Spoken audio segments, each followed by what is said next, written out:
ఒక పైలట్ తుమ్ముతున్నాడు. కాని అతను అనుకోకుండా బాంబు విడుదల బటన్ని నొక్కాడు. బాంబు గ్రామం వైపు పడబోతోంది. సైన్యం వెంటనే బాంబు నిపుణుణ్ణి పిలిచింది. కాని అతను చిక్కుకున్న వైర్లను చూసినప్పుడు అతను భయంతో మూర్ఛపోయాడు. పరిస్థితి ఇప్పుడు భయంకరంగా ఉంది. అప్పుడు గ్రామపిల్లలు ముందుకు వచ్చి ధైర్యం చూపిస్తూ బాంబును ఆపే బాధ్యతను తీసుకున్నారు. అందరూ పనిని విభజించారు. కొందరు పుస్తకాలు చదువుతున్నారు, కొందరు వైర్లను పట్టుకున్నారు. నెమ్మదిగా పిల్లలు శ్రమించి బాంబు అడుగు భాగాన్ని తెరిచారు. పుస్తకంలో నీలితీగను కత్తిరించమని ఉంది. చునారి మీనుతో నీలితీగను కత్తిరించమని చెప్పింది. కాని పెద్ద కత్తెర లోపలికి వెళ్లలేదు.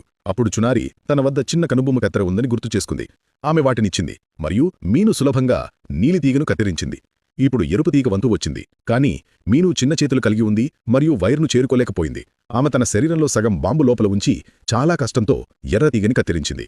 ప్రమాదం ముగిసిందని అందరూ భావించారు. కాని బాంబు అకస్మాత్తుగా తీవ్రంగా వణకడం ప్రారంభించింది. అది వాస్తవానికి పేలుడు మోడ్లోకి ప్రవేశించింది. అందరూ భయాందోళనకు గురై మళ్లీ పుస్తకం వైపు చూశారు. అందులో ఇంకా ఒక ఆకుపచ్చ తీగ మిగిలి ఉందని రాసి ఉంది. కాని సమస్య ఏమిటంటే ఆ తీగ తెల్లటి జిగురుతో పూత పూయబడి ఉంది. ఎవరూ దానిని తొలగించలేకపోయారు. అలారం మోగింది. భయాన్ని మరింత పెంచింది. అప్పుడు మీను తన పెంపుడు కాకిని గుర్తు చేసుకుంది. ఆమె కాకికి తన ముక్కుతో జిగురును తొలగించమని సంజ్ఞ చేసింది. కాకి వచ్చి తన శక్తినంతా ఉపయోగించి దానిని కొరికింది. కేవలం 2 సెకండ్లు మాత్రమే మిగిలి ఉండగా జిగురు తొలగించబడింది. ఆకుపచ్చ తీగ బయటపడింది. మీను త్వరగా ఒక కత్తెరను తీసుకుని ఆకుపచ్చ తీగను కత్తిరించింది. టైమర్ 5 సెకండ్ల వద్ద ఆగిపోయింది మరియు బాంబు పేలకుండా కాపాడబడింది. మరిన్ని వీడియోల కోసం వీడియో లైక్ చేసి పేజ్ ఫాలో అవ్వండి.